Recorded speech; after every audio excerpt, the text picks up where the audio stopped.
This is Nathan. Say hi. Well, Nathan wants to speak with his microcontroller. Little did he know, they don't speak English. Microcontrollers need to communicate with other devices like sensors, computers, or even other microcontrollers. But communication cannot happen randomly. There needs to be a set of predefined rules. These rules are called communication protocols. These protocols define things like timing, synchronization, data format, and transmission methods. Nathan wants the MCU to do something. Maybe blink an LED, read a sensor, or control a DC motor.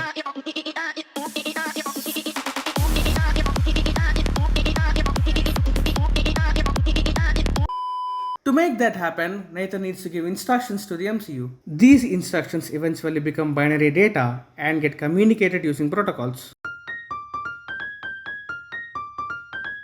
UART stands for Universal Asynchronous Receiver Transmitter. UART is one of the simplest ways devices exchange data. An MCU only understands voltage levels. UART is basically a method for two devices to send bits one by one over wires. No clock wire, no sync. Just two idiots agreeing on timing beforehand. If an MCU wants to talk, it screams through TX. The other device listens to RX. TX of one device connects to the RX of another. And without a common ground connection, voltages become meaningless. That's like measuring height without deciding where the floor is. UART sends data serially. Inside the UART hardware, parallel data is converted into serial data before transmission. Before communication begins, the TX line sits high in an ideal state. The moment transmission starts, UART pulls the line low. That low signal is called the start bit. It tells the receiver data is arriving. And since UART has no clock line, both devices must agree on how fast these bits are transmitted. This speed is called the baud rate. Baud rate is defined as the number of symbols transmitted per second. If one device reads too early or too late, the data becomes digital bullshit. UART communication follows a structure called frame. A UART frame usually contains one start bit, 5 to 9 data bits, an optional parity bit, 1 or 2 stop bits. After the start bit, the actual data bits are transmitted one by one, usually 8 bits and usually least significant bit first. Nathan wants to send the letter A.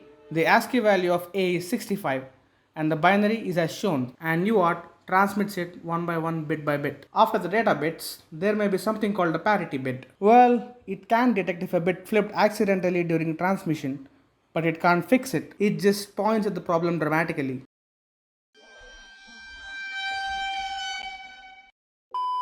Finally comes the stop bit. The line goes high again. So the complete UART frame looks like this. Now here's the cursed part.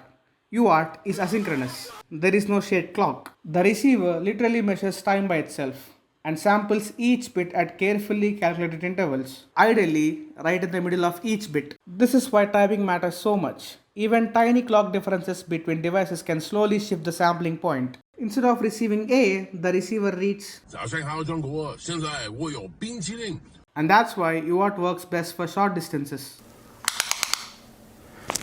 Ooh, that's kind of small. So now, Nathan understands UART. What about you?